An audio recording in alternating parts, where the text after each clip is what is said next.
Y'all know what it is.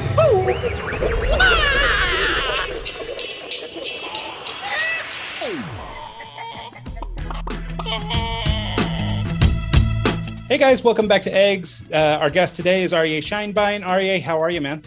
Good. How are you doing? Doing very well. Thank you so much for making the time to do this. This is a conversation that I think is going to be really important for a lot of people who listen to this show. You have a really unique background that I think qualifies you to talk about a number of things of interest to our audience. And I wonder if you wouldn't start maybe just by talking a little bit about who you are, where you come from, and sort of this interesting background that you've lived. Sure. So it's interesting because like when I think about my background, sometimes I think it's like so boring, and then I kind of get into it, and everybody's like, "No, that's really not." So with that as the backdrop, I grew up in New Jersey. Family of one older sister, one younger sister, and then kind of went down that traditional path of like went to school, went to high school, went to college, got a finance undergrad degree, and then went into the world of what I guess people call high finance. So investment banking on Wall Street. And then shortly thereafter got into private equity, hedge funds, and in the investment space. But what I didn't realize when I started down this, call it traditional career path, was how deep down rooted in me was this entrepreneur that had shown himself a long time earlier, even when I was like 10, 11, 12, and I was collecting sports cards. And as much as I love to play sports, I also really like to follow sports and buy sports cards. And back then, I'm going to date myself a little bit, there was no internet. And so therefore, the price guide would come out once a month, and I would have this ability to accumulate or buy cards in between that 30-day window. So the guide, let's say, would come out on May 1st, and then June 1st would, let's say, be the next one. But in that window of time, if a player was performing really well, if you had a new rookie in baseball and he was performing really well, the price guide, the immediate price was not going to reflect that. So if you went to a store and wanted to purchase that card, it would be reflective of what we would call like the book value at that point in time. But there was an actual, player playing behind that. And if you knew that the next time that price guide came out and expected the price to be up based on just like seeing how that player was doing, you could, in theory, just be buying on the speculation that it's going to go up. And sure enough, that kind of worked out pretty well, that I kind of got into, I wouldn't say flipping cards, but that's how I was kind of almost like trading cards on based on value. And, arbitraging the fact that there was no actual price guide or immediate price change. Whereas today's market, everything has an immediate price change on every level, including, the gas station. You go down the block and it's different than it was yesterday, right? Man, you're taking me back to some fond memories I had as a kid. I remember doing the exact same thing. I'd go through and look through the cards and look at the book. Oh my goodness, this is a $4 card. Holy cow. And it, of course, it doesn't mean that much these days, but I could see how you got into the industry you're in, and just based off of the going through and paying that close of attention and flipping cards. I'm sure it relates to like stocks and real estate and everything that you do these days. Yeah. So a lot of it's exactly right, but I didn't fully appreciate it. I kind of took it for granted also, right? Like half of my friends were like, literally flipping cards in the back of the room, or, like the games that people used to play, like the heads and the tails, and they would like scale them across the room, who could throw it further. Meanwhile, I'm like looking for the dollars in these things. And I would go, my dad would take me on the weekends. We go to these card shows, like in these hotel lobbies. And so, once I got older, I was like, okay, I kind of backburnered that. I moved on. Like by the time I was 15, I was actually selling at these shows. Like I would rent a table and put out, stuff to sell. But as soon as like I graduated high school, I moved on from it, like not thinking that, oh, this could be something, or, hey, like, I held on to all the cards and I, part nostalgia, part I expected like the appreciation or whatever it is. And now obviously graded cards are like craziness relative to like when we were kids, what those cards were worth. But at the same time, once I got my first job, I got married shortly thereafter, and my wife and I were expecting our first kid, and my wife was exhausted. So she would be asleep by like 8, 9 o'clock at night. And I'd come home and like, okay, so I'm like this, young 20-year-old kid, and like, there's no one there, right? Like my wife is sleeping. So what I do, I hopped online and I just started buying goods and reselling them. Like, so it actually it went back. I actually got back into sports cards, and it all started because like I took a walk around the block one lunch and I stumbled upon this sports and comic book store, and I was enthralled by like what the industry had become. They had jerseys in the cards and bats in the cards and serial numbers and autographs. I was like, oh my goodness, like if you're a collector, if you like the sport, like this was like a dream come true. And I was astonished at how much it cost. But I was also, as soon as he told me like a box of cards was $120, I went back to my office, hopped on eBay, and I saw they were going for like 60, 65. And then I went on Yahoo auctions and they were going for like 95. So immediately I saw that there was just like price disconnection across everywhere. And again, went back to like my brain just was like, okay, buy it here, sell it there. And I just started doing that and it exploded. I got into wholesale sports cards. I was buying from the manufacturers or from store distributions. That led to me getting into wholesale of other products. So literally from the day, almost like the day I started working, I was running like what now people would call a side hustle, right? Like I was doing e-commerce in early days of e-commerce, before Amazon FBA was a thing, before Shopify was a thing. And it was hard, but I learned a lot about digital marketing and understanding your customer, but continued on my career path of like, okay, I'm going to do finance. I'm going to do investing. We're going to invest in businesses. We're going to buy businesses. We're going to sell businesses. We're going to understand the levers of the business. And then just started being able to kind of like cross deal with them from the sense of like what I was doing on my own stuff versus what I was doing professionally. Which, kind of now to this day, like I still am involved in e-commerce, have a couple of businesses there, have my day job, but at the same time, got involved in, stocks early, but real estate probably in the early 2000, 2004, 2005, when I first dipped my toe in it, pretty got badly bitten by some of the sharks out there all the things I didn't know. And then kind of rode through obviously the 08, 09 times.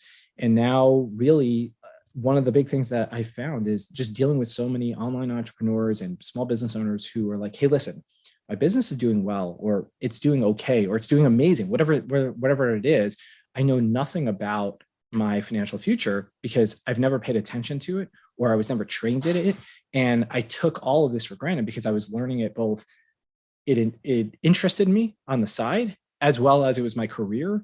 And it was never like, I'm not like a stockbroker where I kind of like, I'm like, okay, buy this stock, sell this stock. Like that was never the career I was in, but it was much more of understanding that the core business and the idea of investing. And so I think that like looking back, like taking a step back now, and people are like, they're jaded for a good reason. And that is like the financial industry is kind of full of incentives for the person, meaning everything is a vertical where they're incentivized to offer you a solution that fits the solution they can offer. So if you have a buddy who is, at, whatever, Merrill Lynch, Morgan Stanley, or Edward Jones, they're limited. The solutions they can provide to you are limited by the vertical that they are allowed inside of that box. And inside that box, they tend to be incentivized to do certain things. And it's not a malicious incentivification. And it's not malicious intent. Like, hey, I'm trying to get you to give me all your money. But if you put your money at their firm, there's only certain investment vehicles they can put you in. They can't get you into a real estate deal, or they can't get you into a single family home, or they can't necessarily even today get you into crypto, or if you wanted to get into investing in your buddy's business. What they can do is mutual funds and stocks and ETFs and bonds. But outside of that, they're kind of limited. And the guy who sells insurance, his solution is insurance, but he can't offer you something else. And the financial industry, like that's part of the gating factor. And it also is like regulations and all these things. So my whole thing has always been like, listen, you can create wealth and you can do well in any one of these verticals or some sort of spread of all these verticals, but you want to really be not tied to the product. I want to help the person kind of understand where they can go without having them feeling like, hey, they're tied to this product because that's my thing. So I always wanted to be like what I call product agnostic. It doesn't matter to me what product you want to use, what that vehicle for wealth building is. I want you to understand it and learn it so that you can have control over the process for yourself. Yeah. And actually, it's funny that you went right into this product agnostic, because that was exactly where I wanted to head. I mean, I love this baseball card story. I mean, I'm like Mike, we're sort of contemporary in age and everything. I'm a little older than he is, but I mean, same thing, I did all the baseball cards. I did all that stuff when I was a kid, and I promised my mom it would be what put me through college, but I turned out to be a liar on that front. But now I have a 15-year-old son, and he's inherited all my cards, and he's, to the moon on all that stuff, and he's doing the same kind of thing. And I think I had the same discovery that you did, just how far cards had come. I was a big Mark McGuire fan when I was a kid. So I had every card of his from 85 until like 96 or something when I stopped collecting. And then when I came back years later to look at it, there was like 10 million cards. Like there used to just be 4 brands, and it was pretty easy, but now it's impossible. Yep. But what I like about it, and I think that this happens maybe with a lot of small business owners. And so product agnostic, I want to look at from a couple different angles. One being for people who want to do maybe this sort of arbitrage model where they're buying cheap and selling high. And, you hear the Gary V's of the world talking about this with yard sailing and things like that, where you go buy something cheap and resell it. I think part of being product agnostic, at least in this sense, is not getting attached to the thing you're selling, right? Rather, you're buying it low and you're selling it, but it's not, I don't know, it's that whole don't get high on your own supply thing, right? Just because you like the card just doesn't mean you should keep it, right? So you need to be a little bit agnostic in that way. But if we stretch this metaphor, this, buy low, sell high, and this trading model to everything else you're talking about, all the real estate and all these things, I think that, what you're describing, this way that you can look at all these different products or all these different methods of growing wealth is really valuable. But I think, and I'm probably not alone, but like I'm in the middle of an old Tony Robbins book on money right now. And like literally now at 42, I discovered that all the financial planning companies I've been using my whole life have just been selling me their products. Rather, I've not been open to like the world of investing, right? And so how do we find somebody who is product agnostic? I mean, obviously there's humans like you out there who we could talk to, but like, in our day-to-day life, I think, if we work for a company, we lean on our program administrator who is probably run by, or a part of some organization, right. Or in our own lives, we go to the Ameriprizes of the world or the, Merrill Lynch's or whatever, and we get whatever it is they sold us. But I think our impulse is that all these people are there for our interests, right? They're trying to help us become wealthy. So we go to these people for that purpose. But if they can't give us everything, then are they really? So where do we find these people? Right. So I guess the short answer is there aren't many of the free agents, right? There are very few people who are out there just dispensing pure advice and not tied to a product, and not because they're bad, but they need to pay their bills, right? And so the standard model, like if we use the Merrill Lynch, Edward Jones, the way they get paid, right? So let's go back in the Wayback Machine. We're going to go back into, it doesn't feel like that long ago, but I know it is. If we go back into the 60s and the 70s, the 1960s and the 1970s, okay, the industry was like almost like in its infancy. And how did these guys make money? They told you, okay, buy IBM stock. Okay, they made $120 commission. Sell IBM stock. Okay, they made another $120 commission, right? So they were incentivized to almost like churn your portfolio a little bit. And then the birth of the mutual fund industry was created, where people were like, listen, I don't want to always have to buy 100 shares of something. Let's put it in this big basket and allow people to have segments, slices, fractional ownership of all these different stocks, right? And that's where like Vanguard was created in the 70s, because they didn't like that. They probably got even later into the 70s and 80s. But basically, they're like, we can either actively manage this mutual fund, or we can have it passively, which is where like the S&P 500 index came from. And what happened is that the model then shifted from churn you, meaning commission you, to aggregate your assets. So if you give me $100,000 or $1 million or $10 million, I'm going to ideally tell you that our incentives are aligned. How? You're going to pay me a percentage of the assets under management, otherwise known as AUM. And so therefore, if you give me $1 million, I'm going to charge you 1%. And if your $1 million becomes $1.1 million, my fee goes up because now my 1% is on 1.1, but you shouldn't be upset because now you're at 1.1. Look what I did for you. Oh, now you're at 1.5. I am a superstar, so I'm just getting paid on your growth. it also doesn't really factor in the fact that maybe you're doing well in your business and you're throwing in another $400,000, but like, we'll leave that aside for now.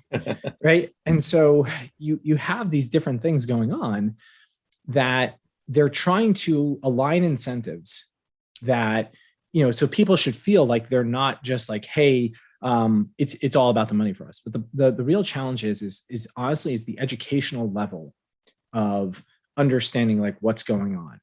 And the truth is last year in 2021, I launched a course. It's called Future Fund. And the idea was that I wanted everyone to be able to understand that they can take full ownership of this on their own. And some things seem scary, but the first thing is like, if you're like, okay, where do I do what, how do I have these conversations with people? How do I find these people? Irrespective of the people, I think you have to start to say like, how much ownership do you as the small business owner or the individual, or even the employee, how much ownership of your financial future do you want? And I think a lot of people are always like scared of that. Like it's kind of like most small business owners stay away from accounting because they're like, I don't really like that. I don't want to know. Like they focus on the sales number. They don't necessarily focus on all the like the other stuff in there because like, I don't like that. It's almost like ostriching, right? Like bury my hand in the sand and the problem will go away. But from a finance perspective, personal finance, if you don't even know like where you want to go with your business, with your personal investing, any of these things, like if you don't know that end destination, if you don't even know how to, you're never going to be able to get there. Right. So like if you think about like when you put your address into maps or Waze or any of these GPS kind of tools, it has two key components. It has your starting point and has your destination. And then it'll kind of tell you like the directional way you want to get there. Most people barely know where they are today. And they a lot of times have no idea where it is they want to end up. And so this idea of retirement and all these things are like, they're abstract things that don't have any like tangible numbers.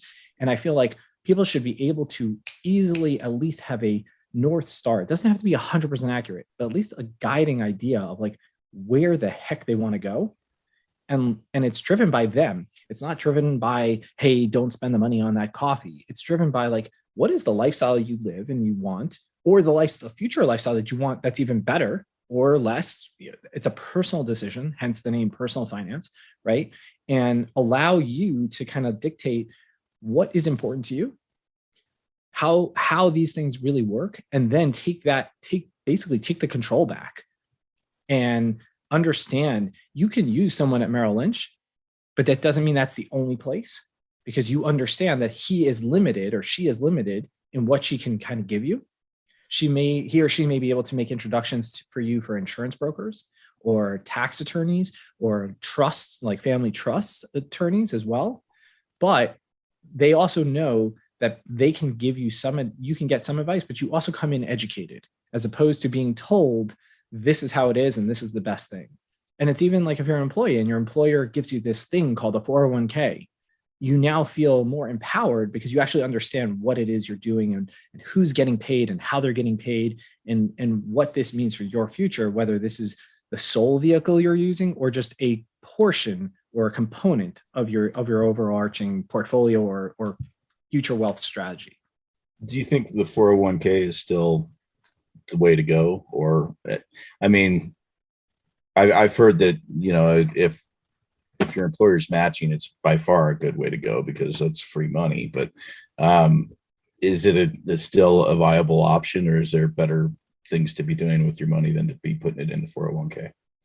So I would say like to your first point, 100%, right? Like if there's a match, take the match in full, because that it's free money. But it also, if you just think about it, like if they give you, a lot of these places do what's called like you contribute, they give you 3% on your first 6%, meaning like if you make $100,000, you put in $6,000, they'll give you $3,000 on that. That's a 50% return. It's not just free money. It's actually like you're juicing your return 50%. But I think the first question that people need to really think about is, again, going back to this whole GPS thing, like where do they want to go and how are they ultimately going to get there? Because there are a lot of pros to the 401k, but there are a lot of constraints. And I don't think necessarily people think through some of these constraints. So it goes to this, the old school traditional idea that we're going to work till we're 60, 65, whatever it is, and then we're going to live our lives. I'm not so sure how I feel about that or how everyone else feels about that, but I don't think if you really kind of gave a 20-year-old the idea of like, hey, listen, you're going to work for the next 45 years and you're going to grind it out, and then you're going to get all this time to do whatever it is you want. I think even a 20-year-old would say that doesn't seem like the right trade there, right? Because like at 65, am I going to get another 45 years of good, healthy living there? Maybe not, right? So the 401k has its place in the sense that like it's tax deferred or tax exempt, depending on if it's a Roth or if it's just a traditional. But the money is kind of locked up till you're 59 and a half. If you want it earlier, you're going to pay a penalty. And so in terms of like planning for your future, it may be a good piece for the later stuff, because it does give you a lot of compounding benefits. Like if you're 21 years old and if you're contributing to it, you have a huge benefit of the time value of money just compounding on you. But at the same time, if you're like, well, I want to be able to pay for this trip to Costa Rica, and then I want to go to Jamaica, and then I like all these things, that money is not going to be touchable for you. And so that may not be the right thing. And thinking about like how much tax savings are you really getting? There's a lot of things like when you start making a lot of money, there are other tax maneuvers that your tax professional can probably give you that may or may not be as good, right? Like, especially if you're a small business owner, there's a lot of things you can do that work. But if you're an employee with a 401k, you're constrained to the investment options that plan offers you. And that plan may offer you 5 options, 10 options, 2 options, 100 options. But you have to actually start to understand, is that a good thing? And then if you leave that job, you actually can port that over. You can move it over to what we call like either a traditional IRA or a traditional Roth, like a Roth IRA, depending on where, what that vehicle was before. But then you can take control over it and make investments that are not in the plan anymore. If you leave it there, it's stuck again in the plan's ideas of like how many options. But if you want to do real estate, you can use like these check writing IRAs or these self-directed IRAs. If you leave your company, you can port that and it's called a rollover. You just move it over and you can get that benefit. So there's lots of different things. So like as a blanket statement, it's too general for me to say like, it's bad. But as a general statement, it's also, I can't say that it's great because it serves certain purposes, but it doesn't serve other purposes. Yeah, fair enough. Makes sense. I wonder, so in our sort of prior conversation, we were talking a little bit about how, different financial planners are stuck sort of in their ecosystem or in their vertical, as you described it. But I wondered, and this is maybe just to keep all those, certified financial planners from getting too pissy with us, because we like to have them on the show. But like, I mean, is there such a thing as investing through a company like that? Let's say you use a Charles Schwab or a whomever, choose your company. Is there such a thing as that being a good wealth decision? Like, I mean, can you grow wealth and can you come out with a good outcome that, it is great and you will be totally satisfied and all that stuff using their sort of vertical model versus the sort of DIY approach? And I think we're sort of, it seems like on this call, we're sort of advocating for DIY. I just want to sort of put to bed, like, are all those people bad? Like, are you in real trouble if you've invested through Charles Schwab or any right. of those companies? 100%. So I would say you are not in real trouble at all, right? So the DIY, the way I think about DIY is know yourself. So most people, there's no, like, if you want to play in the stock, right? Let's call it the public markets. So stocks, bonds, mutual funds, ETFs, all these things. There's no like true set it and forget it outside of like, hey, I'm going to monthly auto invest in the S&P 500, right? That's as low touch as it's ever going to get. You're going to dollar cost average every month, month after month, or week after week. You are going to contribute X dollars to an S&P 500 index. And over time, stocks have historically gone up, right? So if you take like 100-year period, you're looking at an 8% return. But if you take a much smaller window, like a 10-year, the last 10 years, you're probably up closer to like 14, 15, 16. I mean, last year it was a 23 to 27% on the S&P 500. This year's been a really rocky road, but 21 was a good year. 19 was a good year. So they've outperformed this 8%, average. The 8% is really like over like the last 150 years or so. So if you invest in Schwab, so Schwab is a little bit more of a do-it-yourself anyway platform, but they have like advisors. You are in totally fine shape in the sense that my vision is you should go in and have the conversation and just be knowledgeable, so that when they're telling you this and this and this, it's not the only thing. It could be you can ask the question and not feel like an idiot, or you can say, hey, I understand you want me in this mutual fund, but I think the fees are a little bit high. Don't you agree that maybe just going in the S&P 500 may be just as good? And it's going to lower my fees from a 0.5 percentage point to 0.3%. And then you can have a conversation and they'll be like, oh, this guy actually pays attention to these things, and maybe even give you better advice. At the same time, it doesn't preclude you. One doesn't preclude you from the other, right? Like my money is at Schwab, my money is at Fidelity, but I also have real estate and I also have crypto and I also am invested in businesses. And, granted, depending on how much money you've accumulated, you have these different abilities. But if you want to stay in one vertical only, right? You're like, I don't have time for this, and I just need to listen to someone. You want to find someone who, whatever that vertical is, they at least can point you in other places of that vertical. Meaning, if you have someone at whatever, Edward Jones, and they're like, this is your stock and bond portfolio. And you say to them, okay, I would like some exposure to real estate, that they don't try and talk you out of it, that they at least are open to saying, hey, how does that fit? So I'm going to break this down, because in terms of this wealth, right, you can create wealth in anything. But part of it goes to how active you want to get, how passive you want to get, and what you're actually trying to accomplish. So like when I invest in real estate today, I am not looking to knock it out of the park with like a 10x my money over the next 5 years. Like I don't use that asset class as that type of vehicle. Real estate that I'm looking for is cash flowing properties that are either well occupied or pretty close to well occupied, that we can improve them and then get additional cash flow from them. And so it's much more of an income producing.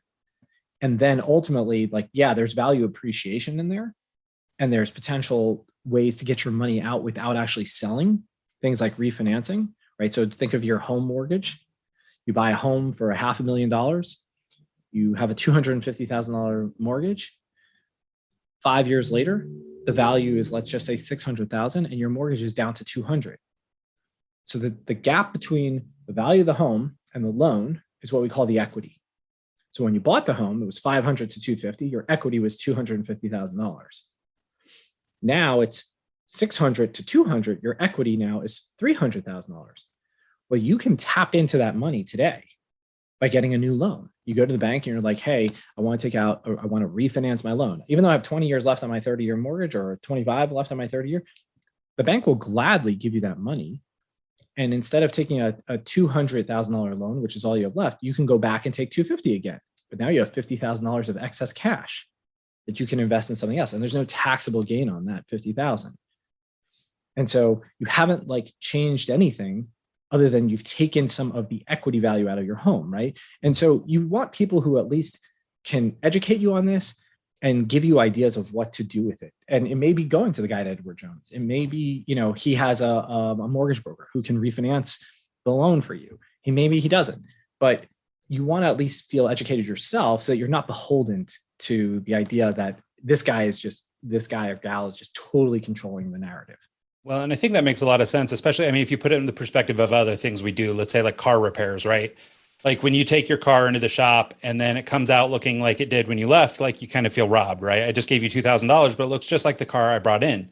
But if you had educated yourself a little bit and you know what the problem is and all that stuff, then you can say, okay, well, it's fair. What you told me, or what you diagnosed versus what I told you, like we're kind of in the same place. I understand it costs this much money to fix that kind of problem. Just by having a little foundational knowledge in the first place, or understanding what's wrong with your car, you can take it to a professional and let the professional do the job, but then you feel better about it, right? You have a better attitude about it. And so I wonder then if we're going to just sort of keep this conversation going and talking about sort of DIY, right? I mean, you could fix your own car or you can go to a professional, right? So maybe not so much anymore. Maybe you can't fix a car now, but there was a time when you could fix a car.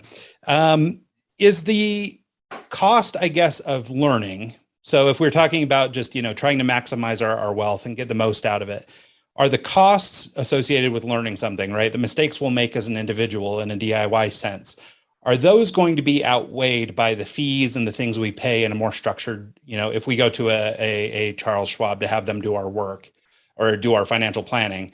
I mean, would it make sense to gain the knowledge and do our best, or are we actually going to make more mistakes or not know the ins and outs and end up costing ourselves more?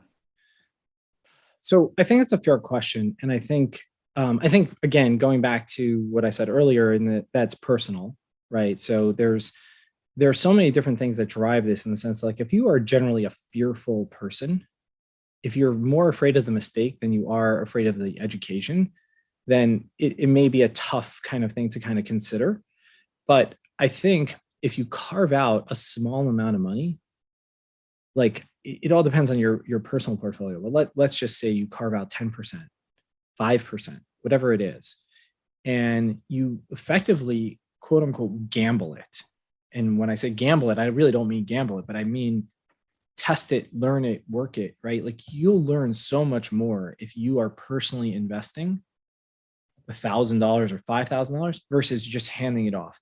Now, the person who's thinking, well, I don't have the time for that, I don't have the interest for that, then that person probably, it's not about losing the $5,000 or the $1,000 anymore, making their mistakes. It's that they don't want to trade the time and they don't have the interest. And that's okay.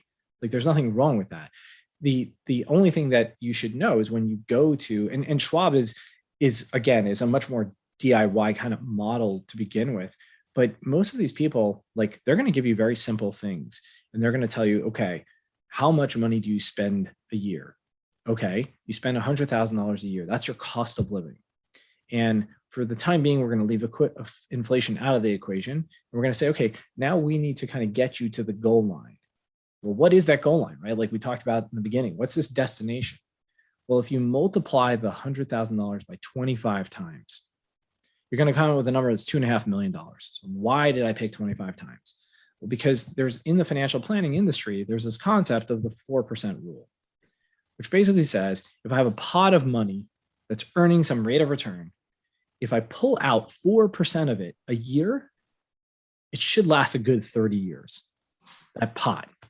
And so a lot of times what these planners are just going to tell you is like, okay, you need to get to $2.5 million of accumulated assets. How'd they do that? They worked with you to come up with this $100,000 a year expense line. And then they multiply it by 25, and they kind of use this rule of 4%, which is not a bad thing. And this is like, fundamentally, like, if anybody asks me, like, this is what I'm going to teach them day one. This is like one of the first steps in Future Fund. I kind of really like dumb down, because I think the problem is a lot of people, if I ask you how much it costs to live today, they don't necessarily know the $100,000 number.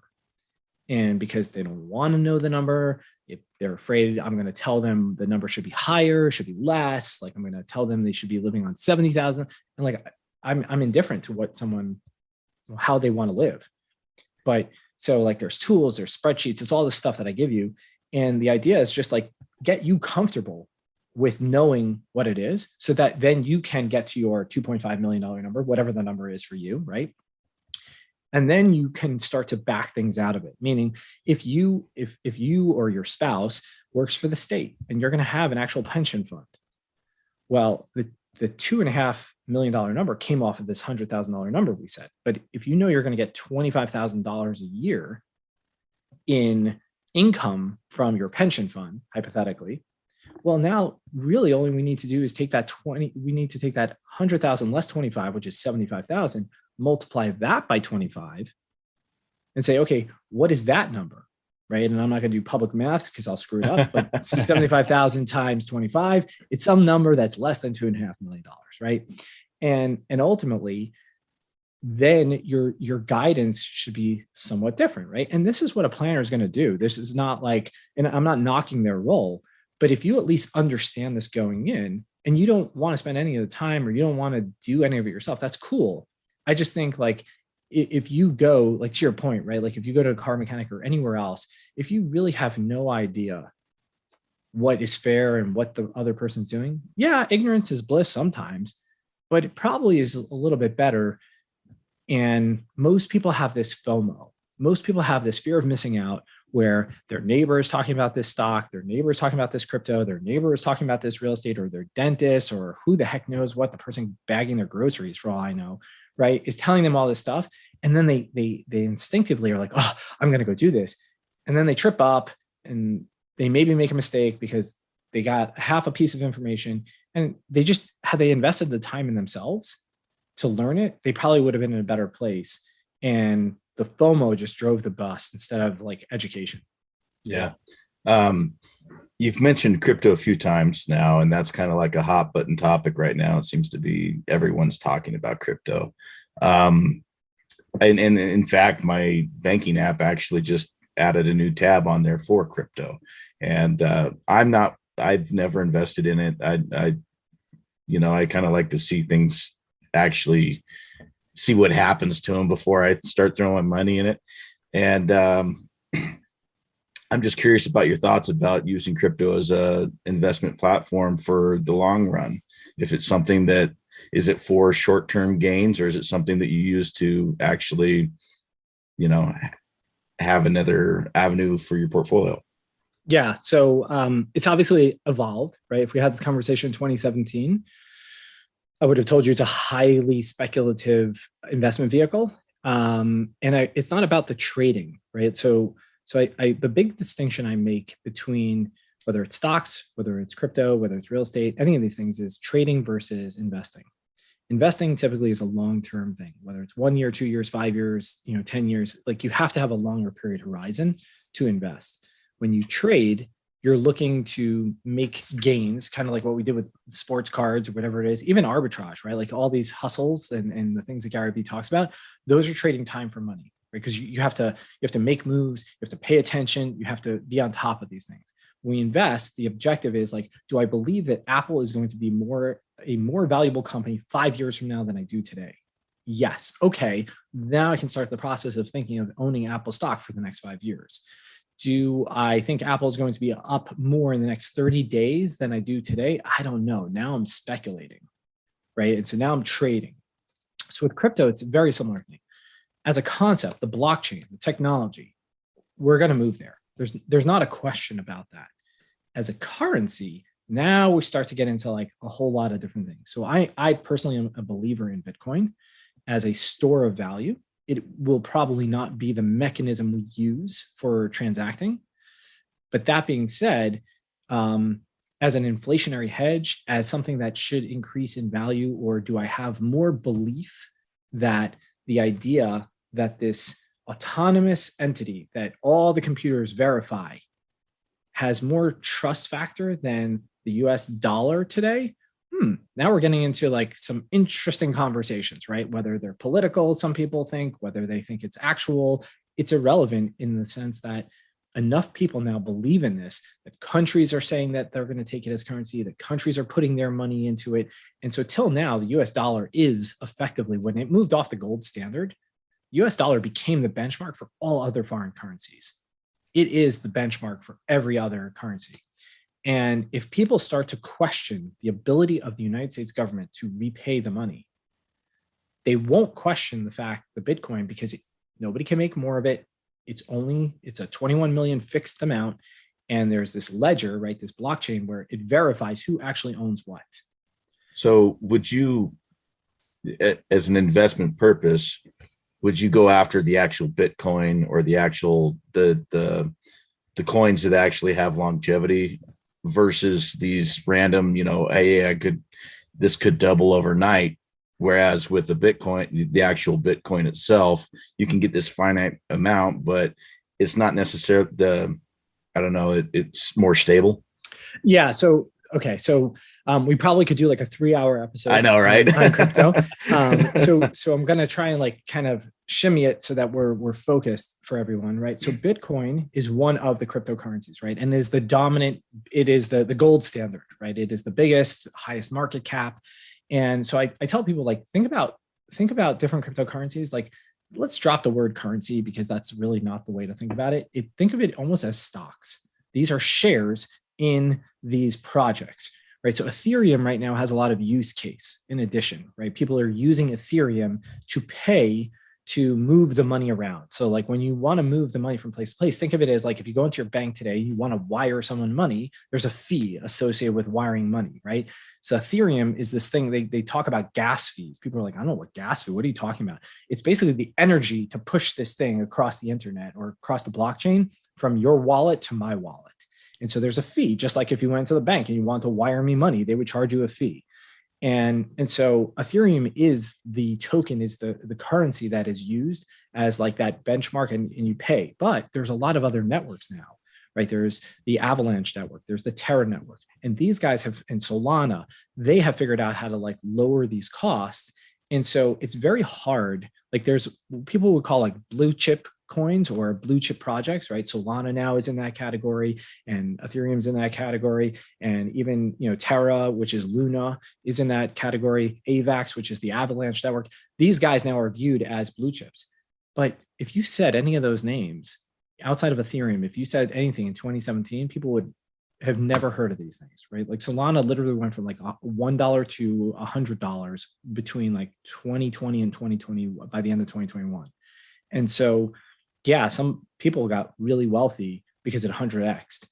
And so some of it is speculation. It's very hard to like know what that next 100x coin is unless you spend a lot of time researching the projects, reading the white papers where the technology they're explaining, and then you start to talk to people who are in the space and say, okay, what's the development rate? It's kind of like when you're looking at a startup, right? So I do angel investing and I look at these startups. I talk to people who know what that technology really is worth, but I also have to like study the market case, use case for it. And all. Same with crypto. It's very hard to like, randomly guess. Yeah, you could sprinkle your money around. And I happen to own a lot of different coins. So the way I tell people, like people are like, well, what percentage of my allocation should be in crypto? And so to that, I have a much better answer than picking a winner, right? Because are you going to get wealthy by buying Bitcoin? There are tons of people who will tell you yes. There are tons of people who tell you no. And there's no way to know if you're going to be right or wrong. But from an allocation of the space, the industry, yeah, I would say you should probably have 1 to 10% of your assets in the crypto market because, yeah, you're going to make mistakes, but you're also probably going to do okay with blue chip names that are just going to rise in value.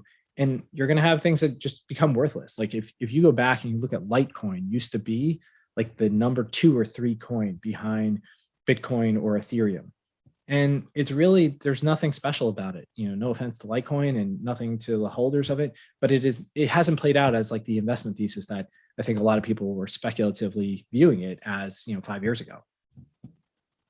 Yeah, no, I think that's right, and I'm very interested in the crypto space. Also, I actually invest in most of the ones that you were talking about, and so yeah, I think it's a really exciting thing, and I think it, like stocks or anything else, it does require a bit of knowledge, and I think that actually that's what keeps people out of the market is having to know things. I know plenty of people who've just sort of YOLO'd money in after something because Elon's going to be on Saturday Night Live tonight, so hurry up and buy your Doge. Doge. But and I mean, there are plenty of people who got in, made some money, and got out. I mean, maybe there's some people that made it, but for anybody that hung on then, at 70 cents or 75 cents or whatever, and now they're getting their quarter, they're not that happy.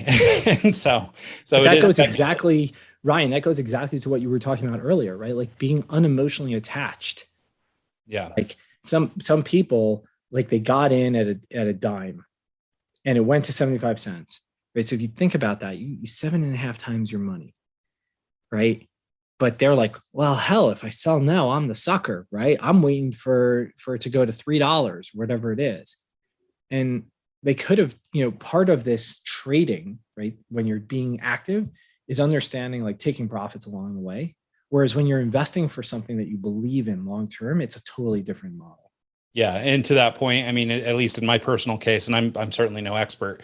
My Ethereum and my Bitcoin are like my longest held. They're sitting in the account that is the hardest for me to pull out of. They are, all that kind of stuff. Where the little bit of Doge that I do have is, I hung on too long and now I'm waiting. so, but luckily I wasn't, heavily invested in it or anything. But at the same time, I mean, that is one that I have a little less, or I guess it might be more like, I don't know, a Wade Boggs instead of a Jose Canseco. It's the one that, it's okay. And maybe it'll be worth something one day, but it's really hype. And if it can, move 50% on a tweet, like that's probably not your blue chip. Where your, Bitcoin and Ethereum, even throughout sort of the decline that's been going on this year, everything's creeping back up now. It's starting to look a little bit more normal, and and hopefully it's on to the next plateau, whatever that is. Yeah. Yeah. So one thing I wanted to talk about, and we sort of started getting into it a little bit with, whether we should use a financial advisor or DIY. But part of what I want to just dig in on a little bit, and I don't even know if there is a real answer to this, is how do we know when we've won? So, when I'm reading, and my opinions are a little bit biased by this Tony Robbins book I'm reading right now, this money book. But one of the things he talks about a lot that kind of bothers the crap out of me is it's like, oh, okay, well, if you'd have put the money in this account, you'd have made $1 million. Where if you invested it through this guy, you'd have only made 750,000 or something, because of all the hidden fees and all these things. And while that might be true, and certainly maybe you could have made more, like, I mean, I guess if you never knew that you were short, like, is it still a victory? Like, I mean, you still made 750,000 in this example, right? You didn't make $1 million, but I mean, it's the same thing, if we're talking Dogecoin or whatever, right? I mean, if you'd have bought it at, a thousandth of a cent, my God, you'd be a millionaire right now. But you didn't. You bought it at 22 cents, and now you have $300. So it's like, but did you really lose, right? Because you didn't do the things that were predicate to have made $1 million off Dogecoin. You didn't do the things that were predicate to make $1 million with your financial planner. But is 750,000 still a victory? Like, do I need to feel bad about the things not won? I guess is the idea. Yeah. So I think it goes back to like three things. One, your personal objective goal. Two, like, i.e. that destination. Two, your whole basis and feeling around FOMO.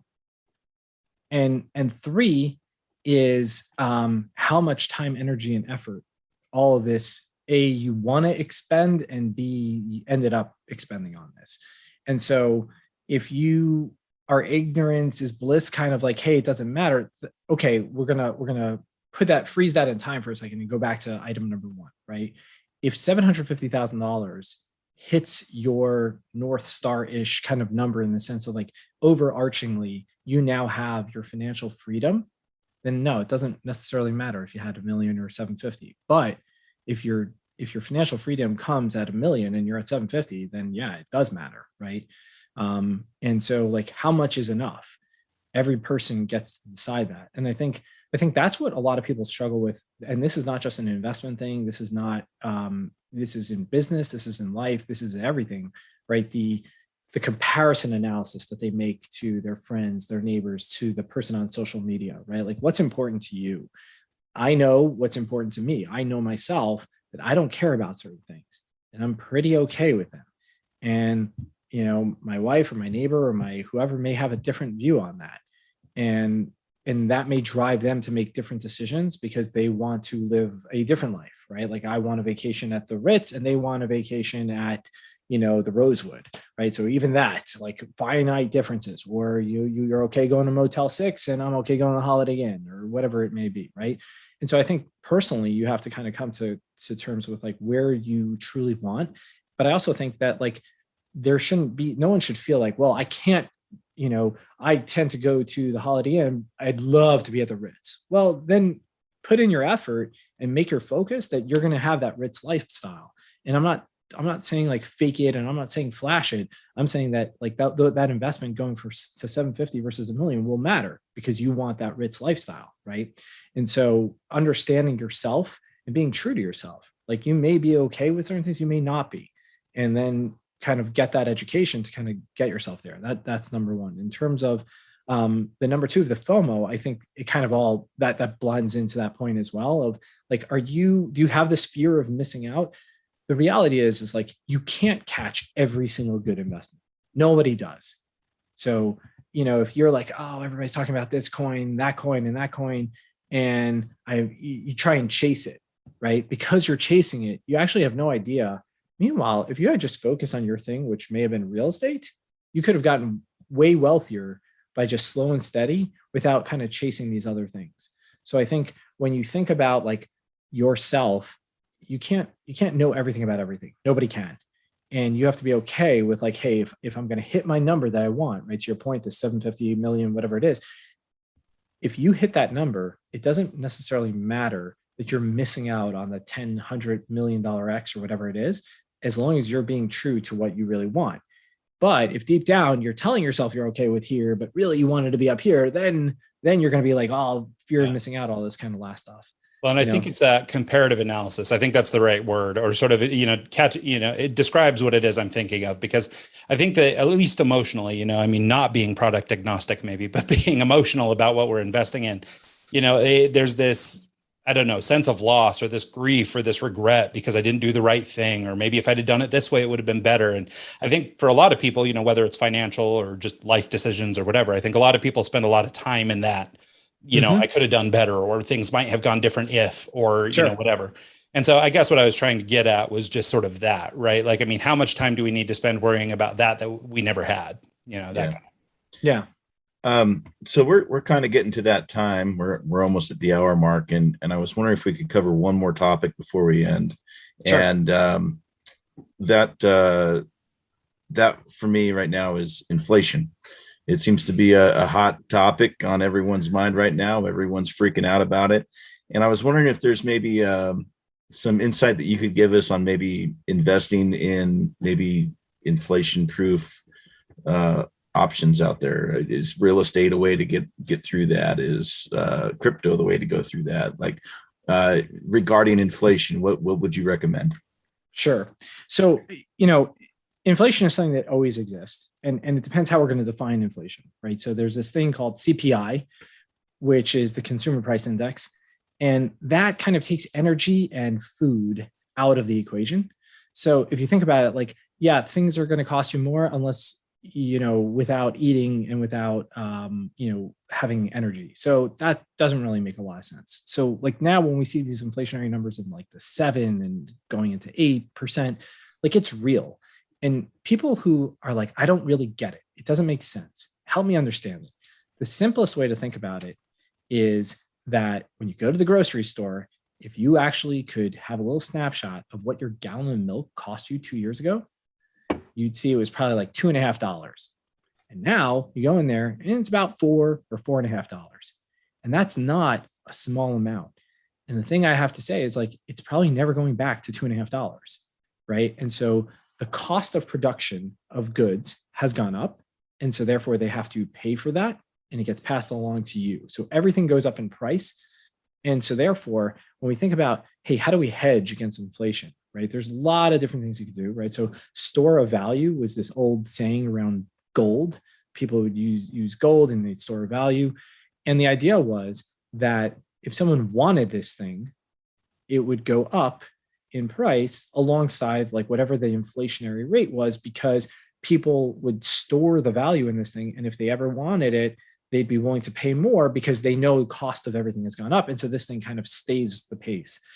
And the Bitcoin idea of kind of using as a store of value makes some sense too, because it can't be produced more, right? Like that's the problem with the US dollar, that like whatever 40 to 80% of the US dollars that are actually in circulation now have been printed inside the last 2 years. But if we kind of just like look at this from how do we invest to outpace it or to do well? So think about it. One of the reasons why real estate is a good inflationary hedging type of thing, but so are businesses. And that is, anytime you can control pricing, you can hedge against inflation.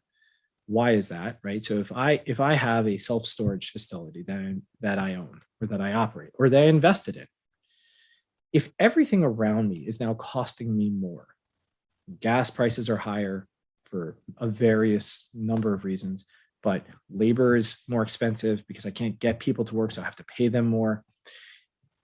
My shipping charges are more because, we had all these docks and ports closed and all this manufacturing closed due to COVID, and everything is backlogged. So everyone is kind of used to this idea of paying more, and that's just where it's at. If my self-storage unit that I was charging you $100 a month is now 110 or 120, yeah, you'll have to be faced with a decision if you want to stop renting it. But probability says that that's the new market, because inflationary costs have gone up. Costs have gone up due to inflation. And so therefore, if I push that cost along to you, because I'm paying my employees more, or even if I'm not, it won't be viewed as like, where did this come from? Everybody's charging, right? Like you get a haircut and it probably went from $10 to $15. It's 50% increase, right? Yeah.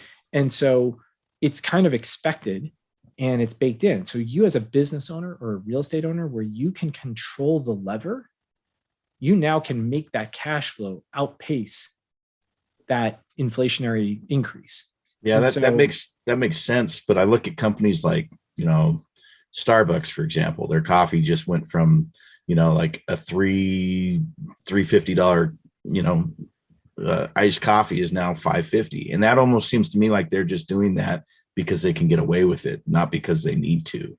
And that as a consumer, as someone who used to go to Starbucks, I don't go there anymore because that is my personal values, that if they're going to nickel and dime and gorge people where they don't necessarily have to, and it's not a necessity, I'm not going to shop there anymore. I'm not going to be that consumer.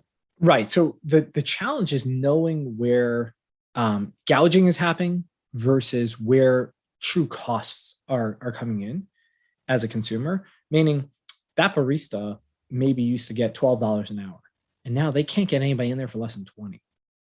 And to maintain reasonable margins, they may just have to charge $5.50 a cup. And I'm not justifying it. I don't know that it's actual, yeah. Right?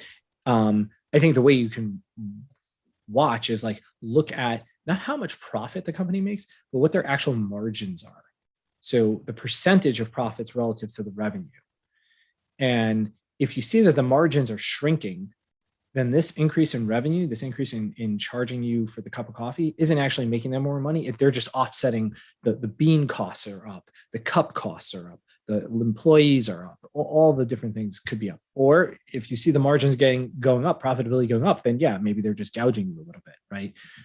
So it's this push and pull. But if you think about like in a recession, let's kind of twist the inflation to recession a little bit. When you think about investing in things that are recession proof, you first look at things that tend to be more need-based than consumer discretionary, right? So like luxury travel, or even just travel in general, right? Like the hospitality industry tends to fare worse during a recession.